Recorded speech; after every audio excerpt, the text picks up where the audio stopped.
আসসালামু আলাইকুম। সংবাদে আপনাদের সবাইকে স্বাগত। সংবাদ শিরোনাম। ঢাকা দক্ষিণ সিটির ড্রাইভার থেকে কর্মকর্তা দুদকের হাতে সবার দুর্নীতির তথ্য। ছাগলকাণ্ডে আলোচিত মতিউরকে অনৈতিক সুবিধা দেওয়ায় 11 পুলিশ সাময়িক বরখাস্ত। 16 বছর পর প্রাথমিকে বৃত্তি পরীক্ষার সিদ্ধান্ত। স্কুলে ছুটি কমানোর কথা ভাবছে সরকার।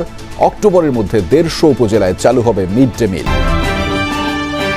গণমাধ্যমের উন্নয়নে তথ্য মন্ত্রণালয়কে নেতৃত্ব দেওয়ার আহ্বান বিজেসি নেতৃবৃন্দের।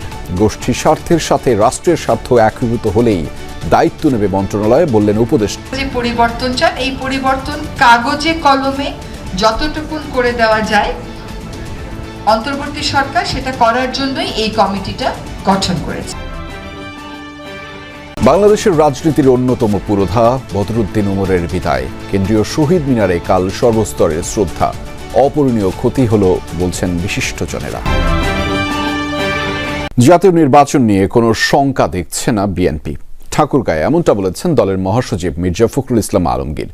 রোববার রাতে সরকারি বালক উচ্চ বিদ্যালয়ে বড় মাঠে জেলা বিএনপির দ্বিবার্ষিক সম্মেলন স্থল পরিদর্শন করেন তিনি। প্রস্তুতির খোঁজ খবর নেন। এ সময় তিনি বলেন, নির্বাচন নিয়ে কিছু ব্যক্তি ও রাজনৈতিক দল অযাচিতভাবে শঙ্কা সৃষ্টির চেষ্টা করছে।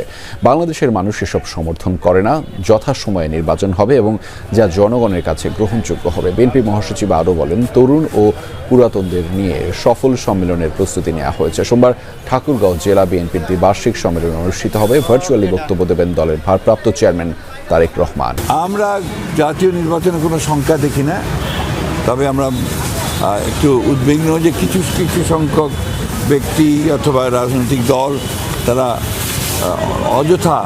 অযাচিতভাবে এই শঙ্কা সৃষ্টি করবার চেষ্টা করছেন। যথাসময়ে নির্বাচন অনুষ্ঠিত হবে।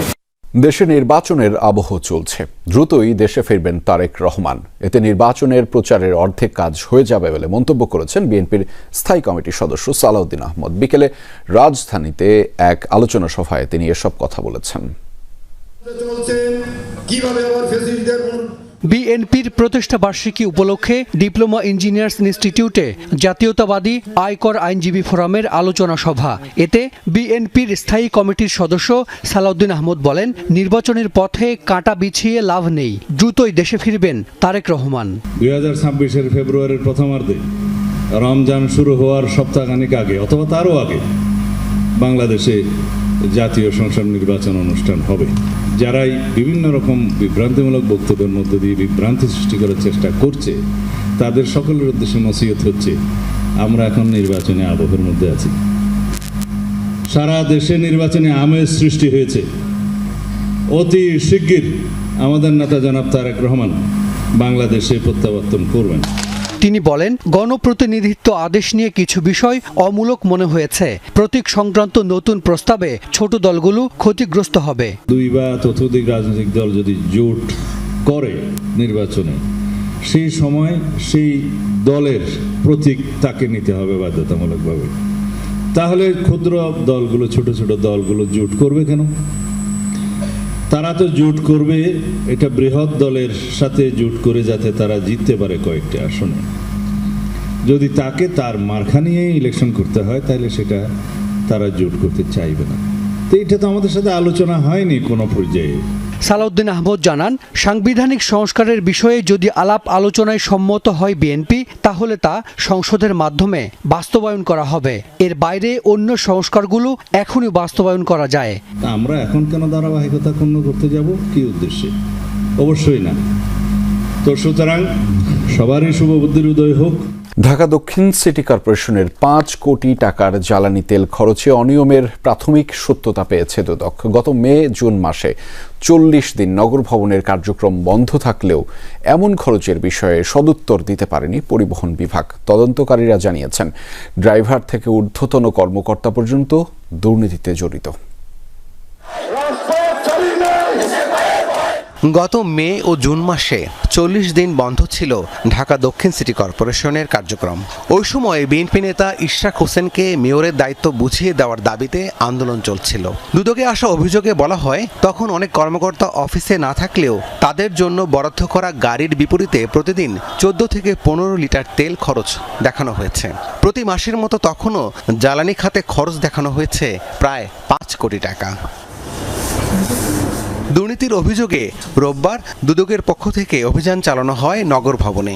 নথিপত্র জব্দ আর ড্রাইভারদের জিজ্ঞাসাবাদে মেলে জ্বালানি বিলে অনিয়মের প্রাথমিক সত্যতা। বিলটা যখন প্রাথমিকভাবে জমা দেওয়া হয়, সাবমিট করা হয়, তখন পরিবহন কর্মকর্তারা সেটা অনুমোদন করেন। এইভাবে হচ্ছে মানে স্তর বাই স্তর অথবা যেটাই বলেন উপর পর্যন্ত সেটা নোটশিট পর্যন্ত অনুমোদন হয়ে দেন হচ্ছে বিলটা পাস হয়। তো প্রাথমিকভাবে মনে হচ্ছে যে এখানে ড্রাইভার থেকে শুরু করে উপরে ঊর্ধ্বতন যারা এখানে রয়েছেন সংশ্লিষ্ট কর্মকর্তা সবারই একটা যোগসাজশ রয়েছে বলে প্রাথমিক প্রথমে মনে হয়। প্রাথমিক পর্যায়ে 150টি উপজেলার সরকারি প্রাথমিক বিদ্যালয়ে সেপ্টেম্বরের শেষ বা অক্টোবরের শুরুতে মিড ডে মিল চালু করতে যাচ্ছে সরকার, এমনটাই জানিয়েছেন প্রাথমিক ও গণশিক্ষা উপদেষ্টা অধ্যাপক ডাক্তার বিধান রঞ্জন রায় পোদ্দার। সচিবালয়ে আন্তর্জাতিক সাক্ষরতা দিবস উপলক্ষে সংবাদ সম্মেলনে তিনি বলেন, 16 বছর পর প্রাথমিকে বৃত্তি পরীক্ষার সিদ্ধান্ত হয়েছে। বৃত্তির মাধ্যমে শিক্ষার্থীদের সহায়তা করা হবে। এ সময় তিনি জানান, প্রাথমিক বিদ্যালয়ে ছুটি কমানোর কথা ভাবছে মন্ত্রণালয়। তিনি জানান, শিক্ষা বহির্ভূত অনেক কাজে শিক্ষকদের বরখাস্তের কারণে গোটা শিক্ষা ব্যবস্থায় নেতিবাচক প্রভাব পড়ছে।